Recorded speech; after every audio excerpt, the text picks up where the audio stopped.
engulfed the island of Atlantis. An entire civilization with its inventions and cutting-edge technologies found itself on the ocean floor. Oh, no, wait. Stars plummeting from the skies shattered the ancient city, leaving only ruins behind. Over time, even the memory of the powerful Atlantean civilization in Egypt faded. Or was it in Antarctica? Or maybe on the Azores Islands?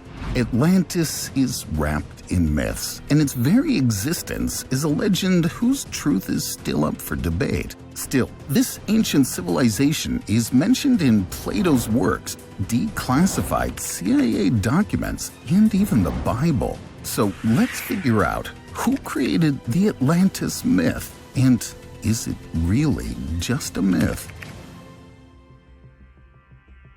At first glance, Atlantis might seem like the figment of some fantasy-crazed writer or director's imagination, but actually, it was first mentioned by Plato, the ancient Greek philosopher. In his dialogues, Timaeus and Critias, he claims that the records of an ancient kingdom were found in Egypt in the 6th century BC by Solon, one of the so-called 7 sages of Greece. He reported that Atlantis was on an island beyond the Strait of Gibraltar. It was a vast and wealthy kingdom ruled by Atlas, the son of the Greek god Poseidon. At the heart of the island, there was a palace surrounded by 3 moats. They connected to the ocean through a large canal. For each moat, the Atlanteans built a bridge and tunnel, ensuring access to the city both by land and by sea.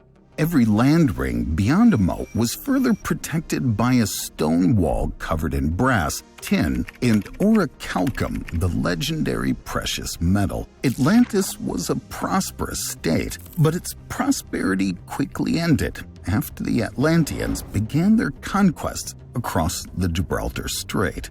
If we're to believe Plato, their army nearly reached Egypt in Africa and modern-day Italy in Europe. The Atlanteans enslaved the inhabitants of these territories, but their success was short-lived. The Athenians led a resistance, freeing the occupied lands and driving the invaders back to Atlantis. As if that wasn't enough, to add to the defeat, there were powerful earthquakes and floods that swallowed the entire island into the sea depths in just a few days. According to Plato's records, it happened in 9500 BC. But per official history, back in those days, people were still nomads. They hunted and were just beginning to understand how to cultivate plants instead of foraging. It was much too early to even speak of grand kingdoms, palaces, or military tactics.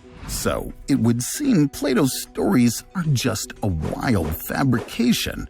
Or aren't they? British author Graham Hancock believes an advanced Atlantis civilization could have existed long before Mesopotamia and Egypt during the recent Ice Age. As evidence, Hancock points to ancient architectural monuments that allegedly couldn't have been built without advanced technology, like the ruins of Gunung Padang in Indonesia. This ancient construction sits on the slopes of an extinct volcano, nearly 900 meters above sea level. On its summit, there are 5 artificial terraces surrounded by columns. A stairway of 370 steps made from volcanic andesite rock leads to the plateau. Archaeologist Lufti Yandri thinks that Gunung Padang could have possibly been built between the 2nd and 5th centuries AD. However, archaeologists date pottery fragments found at the site to 45 BC. Something doesn't add up. But there is an alternate version. Indonesian geologist Danny Hilman Nattowijaja asserts that radiocarbon dating indicates the structure could actually be up to 20,000 years old. Furthermore, the scientist believes that Gunung Padang is the world's first pyramid. And to build it, a more advanced civilization helped the humans of that time.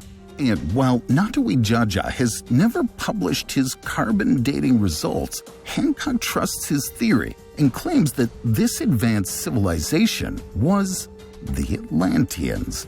Moreover, Hancock thinks the Atlanteans left many other monuments, which archaeologists and historians stubbornly disregard, like the Bimini Road. This stone structure, resembling a road or wall, is located on the ocean floor near the Bahamas. The Bimini Road is about 5.5 meters deep and stretches for almost a kilometer. It's built of rectangular limestone blocks. The largest blocks are roughly 4 meters wide, even though they are arranged suspiciously evenly. Archaeologists claim the Bimini Road formed naturally. Hancock, however, believes it is artificially made. Proving this is challenging, since using different data, scientists estimate the structure's age from a mere 3,000 to 15,000 years old. Over time, the limestone blocks have undergone significant erosion, which could have erased any tool marks. But what makes Hancock think Gunung Padang and the Bimini Road were necessarily built by an advanced civilization? The next mysterious monument, Göbekli Tepe, a temple complex in Turkey, could provide an answer to this. It's the oldest megalithic structure in the world recognized by official science, with an age of up to 12,000 years. Part of the structures of the complex was built of 16-ton limestone boulders quarried nearby.As that's not even the most interesting part. The pillars and halls of Göbekli Tepe are adorned with sculptures and bas-reliefs of animals, lions, bulls, snakes, birds, and other creatures. Graham Hancock believes they symbolize constellations. Even more intriguingly, the position of the animals in the temple accurately matches that of the stars in the sky as they were in the 10th millennium BC. As such, whoever built Göbekli Tepe knew astronomy. Such knowledge couldn't have existed among people of the Neolithic era. Thus, Hancock believes the temple was built by the ancient civilization of Atlanteans, who ruled the world during the recent Ice Age.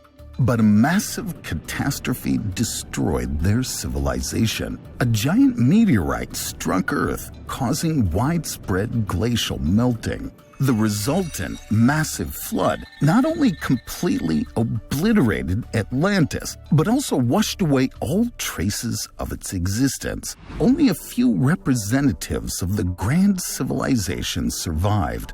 According to Hancock, they were those who taught the Stone Age people to cultivate the land, build temples and other structures using advanced technology, and observe the stars. Supposedly, this is why we find so many ancient structures today that couldn't have been built with the tools available at the time. However, this theory has serious flaws.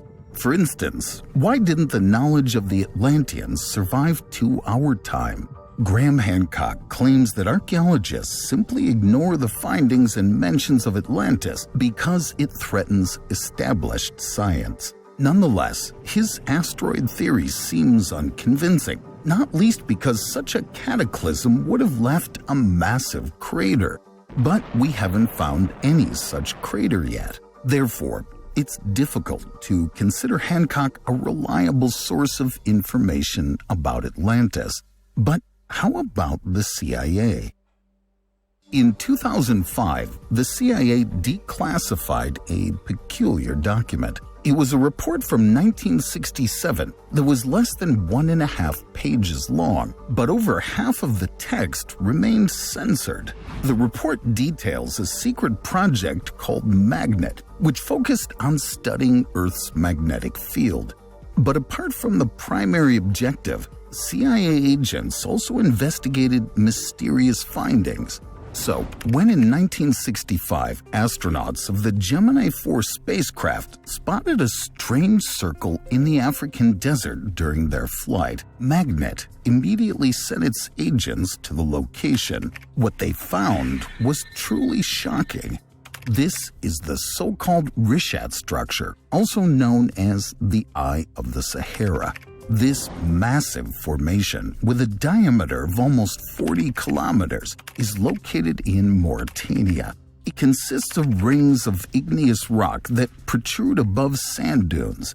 Scientists insist that Richat is a natural geological formation resulting from erosion. However, some researchers believe it could be the lost Atlantis. Interestingly, apart from the Eye of the Sahara, traces of the Atlantean civilization have been searched for in various parts of the world, from the Mediterranean Sea to the Bermuda Triangle and from Iceland to the Australian shore. All of these places have one thing in common. They are surrounded by water, while Richat is located in the world's largest desert.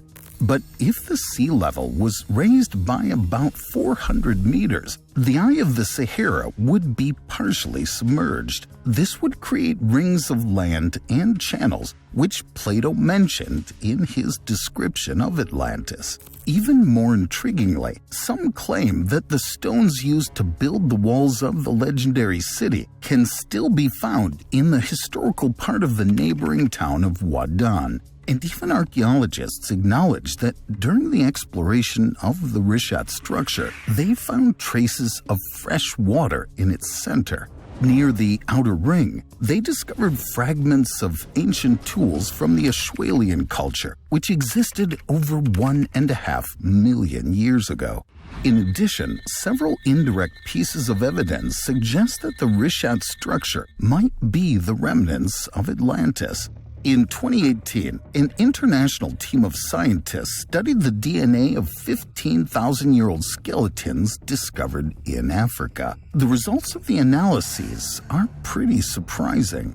The DNA remnants partially match the DNA of modern descendants from West Africa and members of the Hadza people residing in East Africa. However, these remains' precise DNA combination doesn't match the DNA of any existing human population, as if it comes from a population that vanished thousands of years ago. But while the totality of all the facts indeed appears compelling, we might actually be looking for Atlantis in the wrong place. After all, it might have never existed on Earth, because the Atlantean civilization could have had an extraterrestrial origin. So, who were they exactly?